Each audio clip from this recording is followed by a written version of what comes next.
आज मैं आपको बताने वाला हूँ आप कैसे सी यू सेट का फॉर्म भर सकते हैं ऑनलाइन ड्यू एडमिशन्स के लिए, या फिर जो 10 सेंट्रल यूनिवर्सिटी है उनमें एडमिशन पाने के लिए आपको एग्ज़ाम देना पड़ेगा। तो कैसे करना है, सबसे पहले आपको जाना है सामर्थ की वेबसाइट पे, जो है हमारी CUET.samarth.aic.in। तो इस पर आपको चले जाना है। सो रजिस्ट्रेशन गाइस 6 अप्रैल से स्टार्ट हो चुकी है। एंड यहाँ आपको करना क्या है, सबसे पहले यहाँ आने के बाद सबसे पहले आपको करना क्या है, लॉगिन करना पड़ेगा। लॉगिन करने के लिए सबसे पहले आपको रजिस्टर करना पड़ेगा। तो रजिस्टर कैसे करेंगे, रजिस्टर करने के लिए आपको सबसे यहाँ आना पड़ेगा नीचे, और यहाँ आपको दिख जाएगा न्यू रजिस्ट्रेशन या लॉगिन। तो आपको न्यू रजिस्ट्रेशन पे जाना है। न्यू रजिस्ट्रेशन पे जाने के बाद यहाँ आपको इंस्ट्रक्शन दे रखा है टू सबमिट फॉर्म। सबसे पहले आपको दे रखा है कि आप कैसे फॉर्म को सबमिट कर सकते हैं। ये रजिस्ट्रेशन फॉर्म ओपन होगा, ठीक है। एंड उसमें सबसे पहले यहाँ कैटेगरीज दे रखी है। तो जो आपकी रिसेंट फॉर्म फ़ोटोग्राफ होगी उसको आपको यूज़ करना है, ठीक है। एंड ब्लैक एंड वाइट या फिर कलर फ़ोटो हो, डजेंट मैटर, लेकिन 80% जो फेस होगा वो विजिबल दिखना चाहिए, इंक्लूडिंग ईयर्स, और वाइट बैकग्राउंड होना चाहिए, इसमें बताया गया है। एंड जो आप इमेज स्कैन करेंगे वो आपका क्या होना चाहिए, जेपीजी एंड जेपीईजी होना चाहिए। और इस फ़ोटो का साइज़ होना चाहिए हमारा 10 KB से 200 KB। उसके बाद आपको अपना सिग्नेचर करना पड़ेगा, एंड सिग्नेचर का जो फ़ोटो होगी उसका भी साइज़ 4 KB एंड 330 KB होना चाहिए। एंड आपका जो सर्टिफिकेट है, ठीक है, कैटेगरी सर्टिफिकेट है, उसका जो PDF है उसको PDF में होना चाहिए, ठीक है, फ़ोटो में नहीं, PDF में होनी चाहिए। एंड उसके जो साइज़ होना चाहिए 50 KB से 300 KB के बीच में होना चाहिए। एंड उसके बाद बात करता हूँ मैं आपको क्लास का जो सर्टिफिकेट है, यानी कि रिज़ल्ट है, उसका भी साइज़ बेसिकली वो किस फॉर्म में होना चाहिए, PDF फॉर्म में होना चाहिए, और उसका साइज़ 50 KB से 300 KB। एंड लास्ट है हमारा PWBD का सर्टिफिकेट, इसका साइज़ 50 KB से 300 KB के साइज़ के बीच में होना चाहिए, ठीक है। और आगे जाके हम देखें तो फ़ीस का दे रखा है हमारा इसमें, ठीक है। तो फ़ीस का दे रखा है हमारा इसमें। एंड स्लॉट 1 है, ठीक है। स्लॉट 1 के लिए जो सब्जेक्ट है, टोटल नंबर ऑफ़ टेस्ट या सब्जेक्ट्स है वो कितने दे रखे हैं, 4 है ना। एंड जनरल के लिए जो इसकी फ़ीस है वो है हमारी 650। एंड OBC के लिए दे रखी है हमारी 600, है ना। And SC ST PWD and third gender के लिए दे रखा है हमारा 550। यानी कि ज़्यादा डिफरेंस नहीं है फ़ीस में, 50 रुपये का डिफरेंस है। और सेंटर्स आउटसाइड इंडिया, ठीक है, उसके लिए आपको 300 रुपीज़ पे करने पड़ेंगे। उसके बाद आता है हमारा स्लॉट 2, जिसका एग्ज़ाम होगा हमारा 3 PM से 6:45 PM तक। एंड इसमें 5 सब्जेक्ट तक होंगे। एंड इसमें जो स्लॉट है हमारा, और जो ये सेम फ़ीस है दोनों स्लॉट के लिए, ठीक है। यानी कि 2 स्लॉट के लिए आपको दोनों फ़ीस भरनी पड़ेगी, 650 650, ठीक है।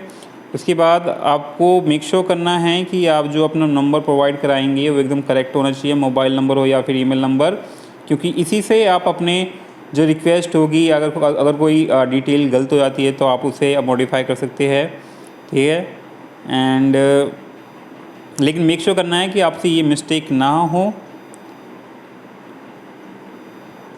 और उसके बाद यहाँ इंस्ट्रक्शन दिया गया है कि आप जो अपना पासवर्ड बनाएंगे, एक स्ट्रॉन्ग एंड सिक्योर पासवर्ड बनाएंगे, ठीक है। और साथ में आपको एक सिक्योरिटी क्वेश्चन एंड आंसर भी पूछा जाएगा, जिससे कि आप अपना फ्यूचर लॉगिन को सक्सेसफुली कर पाए। और उसके बाद जो कैंडिडेट्स अपना पासवर्ड चेंज कर सकते हैं। तो ये हो गया फिजिकल की बात है। और यहाँ लेकिन पासवर्ड क्रिएट करने के लिए यहाँ दे रखा है हमारा पॉलिसी दे रखी है। तो सबसे पहले जो पासवर्ड होगा उसमें 8 से 13 कैरेक्टर्स होने चाहिए, ठीक है। अपर केस 1 होना चाहिए, लोअर केस 1 कम से कम 1 होना चाहिए, एंड 1 न्यूमेरिक वैल्यू होनी चाहिए, और 1 एक स्पेशल कैरेक्टर होना चाहिए। जैसे कि सपोज़ आपका नाम है रोहित, तो आप उसमें रोहित में पहले R कैपिटल दे दो, कोई सा भी लेटर कैपिटल दे दो, एक स्पेशल कैरेक्टर दे दो, कुछ भी, जैसे कि @ दे दिया, डॉलर दे दिया, इट्स अप टू यू। उसके बाद 1 2 3 कोई भी न्यूमेरिकल वैल्यू आप अपना लकी नंबर कुछ भी दे सकते हैं, ठीक है। और उसके बाद यहाँ आने के बाद यहाँ से हमारी इन्फॉर्मेशन सबमिट होती है। इन्फॉर्मेशन सबमिट किया हमने, ये इन्फॉर्मेशन पढ़ ली है। अब आपको फॉर्म पे चलते हैं, फॉर्म की तरफ चलते हैं। तो रजिस्ट्रेशन फॉर्म है सबसे पहले ये। तो रजिस्ट्रेशन फॉर्म में सबसे पहले आपको आएगा आपका नाम, जो आपके 10th के जो रिज़ल्ट है उस पर होना चाहिए, 10 12 के रिज़ल्ट पे होना चाहिए। फिर फादर्स नेम आ जाएगा आपका, मदर्स नेम आ जाएगा, गार्जियन नेम आ जाएगा, ठीक है।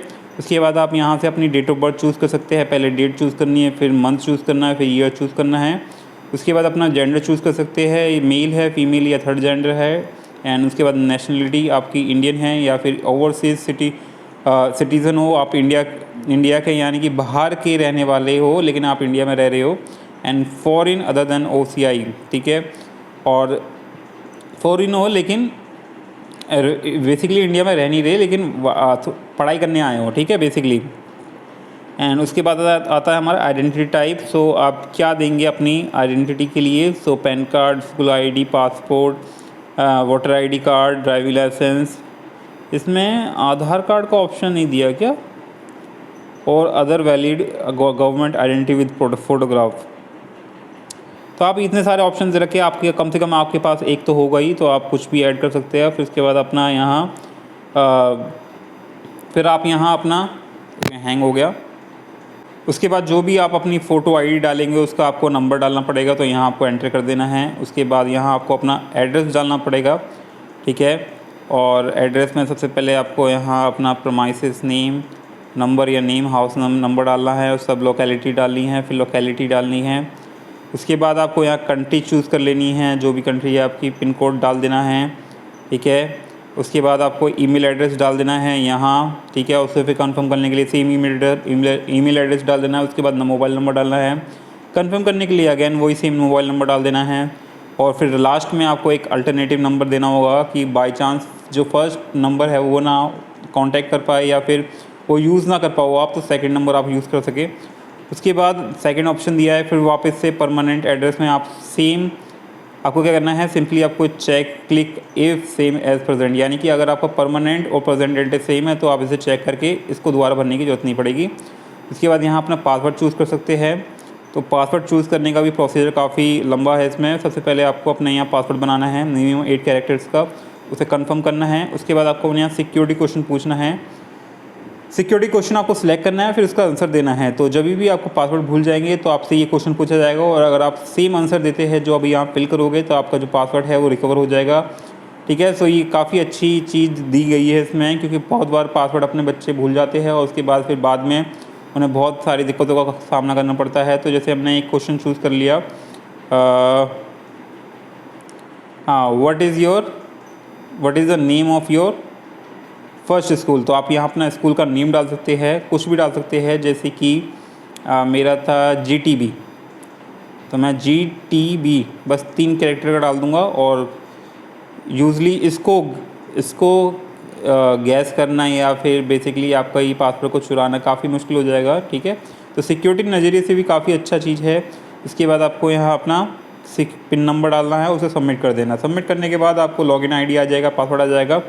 उसके बाद आप उसे लॉगिन करेंगे। लॉगिन करने के बाद आपको अपनी डिटेल्स डालनी पड़ेगी, एंड डिटेल्स में तो कर लेते हैं फटाफट लॉगिन। उसके बाद देखते हैं क्या करना है।